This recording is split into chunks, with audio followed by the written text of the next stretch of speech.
السلام علیکم ورحمۃ اللہ وبرکاتہ۔ بسم اللہ الرحمن الرحیم۔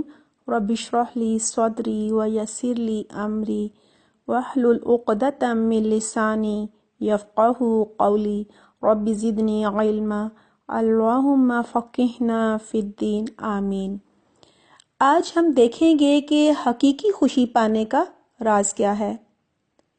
ہر انسان کی دلی خواہش ہوتی ہے کہ اسے حقیقی خوشی مل جائے۔ حقیقی خوشی وہ اصل اور سچی خوشی ہوتی ہے جو دل کو سرور، شادمانی اور سکون عطا کرتی ہے، جس کے اثرات سوچ، حرکات و سکنات یعنی عمل اور گفتگو سے جھلکتے ہیں۔ انسان جانتا ہے کہ اس کائنات کی تخلیق اس کے لیے کی گئی ہے، اس کی تمام تر نعمتیں اس کے لیے پیدا کی گئی ہیں، اور ان نعمتوں کو حاصل کرنے کے لیے اسے عقل کا نور عطا کیا گیا ہے۔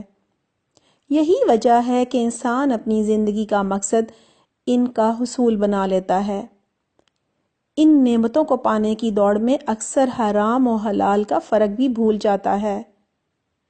جائز طریقے سے کمانے والے بھی اکثر اپنا سارا وقت، ساری صلاحیتیں اور ساری تگ و دو اسی ایک کام کے لیے وقف کر دیتے ہیں۔ ایسے لوگ اپنی خوشیاں بھی اسی کبائے ہوئے بال سے خریدنے کی کوشش کرتے ہیں، جو کہ اکثر ناکام رہتی ہے۔ خواتین اپنا زیادہ تر وقت خرید و فروخت، کھانے پکانے، بیوٹی پارلرز اور پارٹیوں میں گزارتی ہیں۔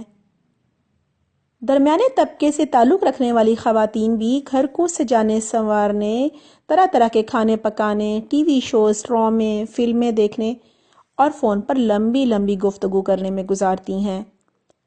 مردوں کا زیادہ تر وقت کمانے یا عورتوں کی فرمائشیں پوری کرنے یا پھر ڈرائیونگ میں گزرتا ہے۔ اس طرح حاصل کی گئی خوشیاں سطحی ہوتی ہیں، ان سے روحانی سکون اور قلبی اطمینان حاصل نہیں ہوتا۔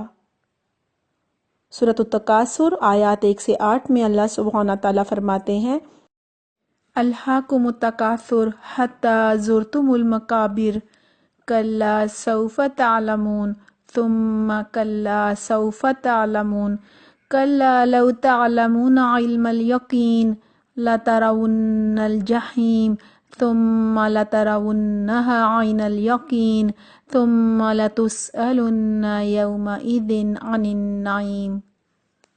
ترجمہ: اے لوگو، زیادہ کی حرص نے تم کو غفلت میں رکھا، یہاں تک کہ تم مر کر قبروں میں جا پہنچے۔ ہرگز نہیں، تم بہت جلد جان لوگے، پھر ہرگز نہیں، تم بہت جلد جان لوگے، ہرگز نہیں۔ کاش تم یقین کے ساتھ جانتے کہ تم ضرور دوزخ کو دیکھو گے، پھر تم اس کو یقین کی آنکھ سے دیکھو گے، پھر اس دن تم سے نعمتوں کے بارے میں پوچھ ہوگی۔ ان آیات میں غفلت سے یہ مراد ہے کہ لوگ اپنی زندگی کے مقصد کو بھولے رہے، دنیا کی حقیر مادی چیزوں کو ہی اپنی زندگی کا مقصد بنا لیا، اپنا تن من دھن ان کو حاصل کرنے میں لگا دیا۔ دنیا کی نعمتیں امتحان کے لیے رکھی گئی ہیں، ان کو تو بقدر ضرورت ہی حاصل کرنا چاہیے تھا اور احتیاط و ذمہ داری کے احساس کے ساتھ استعمال کرنا چاہیے تھا۔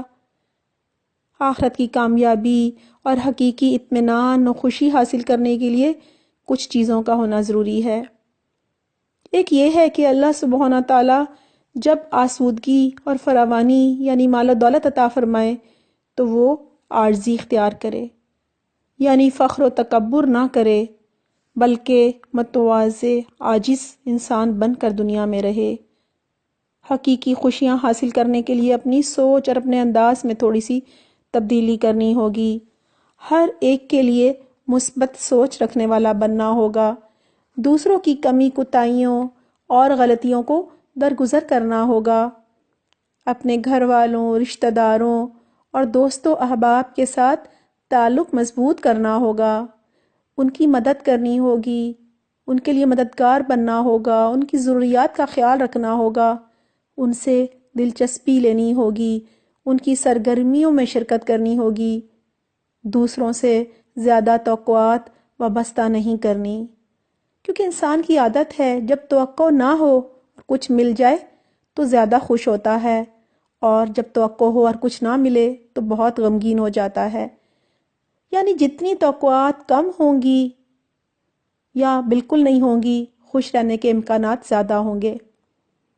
ایسی خواہشات رکھے جن کا پورا کرنا اس کے بس میں ہو، بصورت دیگر سوائے پریشانی کے غم کے کچھ ہاتھ نہ آئے گا۔ دوسرے لفظوں میں یہ کہا جا رہا ہے کہ انسان کو قناعت پسند بننا چاہیے، دوسروں کو دینے کی عادت ہو، خواہ وہ ایک مسکراہٹ ہی کیوں نہ ہو۔ یہ ایک حقیقی خوشی ہوتی ہے جو انسان دوسروں میں بانٹتا ہے، اور دوسروں میں خوشیاں بانٹنے ہی سے خوشیاں ملتی ہیں۔ خوشی کا ایک مطلب یہ بھی کیا گیا ہے اپنی ذاتی زندگی کی قدر کرنا۔ لہٰذا ایک خوشیاں بانٹنے والا کامیاب شخص جو ہوتا ہے وہ اپنی ذات، اپنی زندگی، اپنے رب، اپنی قسمت، اپنی تقدیر، اپنے شاکلہ، اپنے خاندان، اپنے معاشرے اور اپنے ملک سے راضی اور مطمئن ہوتا ہے۔ قرآن کریم میں کامیاب انسان کو نفس المطمئنہ کہا گیا ہے، یعنی مطمئن روح۔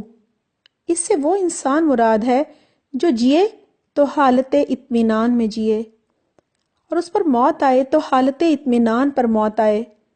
وہ ہر حال میں مطمئن زندگی گزارنے والا ہوتا ہے۔ ایسے شخص کو اگر معاشی تنگی یعنی غربت کا سامنا کرنا پڑے تو وہ مایوس نہیں ہوتا، بلکہ صبر و شکر کے ساتھ اس کا مقابلہ کرتا ہے، بلکہ استقبال کرتا ہے۔ وہ اللہ کی رضا میں راضی رہنے والا ہوتا ہے، اس کا اپنے رب سے تعلق مضبوط ہوتا ہے، وہ قرآن و سنت پر عمل کرنے والا ہوتا ہے، اپنے رب کی حکمتوں کو سمجھنے والا ہوتا ہے اور ہمیشہ خوش اور مطمئن رہتا ہے۔ ربنا جعلنا منہم، اللہ سبحانہ تعالیٰ ہمیں ایسے انسانوں میں سے بنائے جو ہمیشہ اپنے رب سے راضی رہنے والے اور خوش اور مطمئن رہنے والے ہوں۔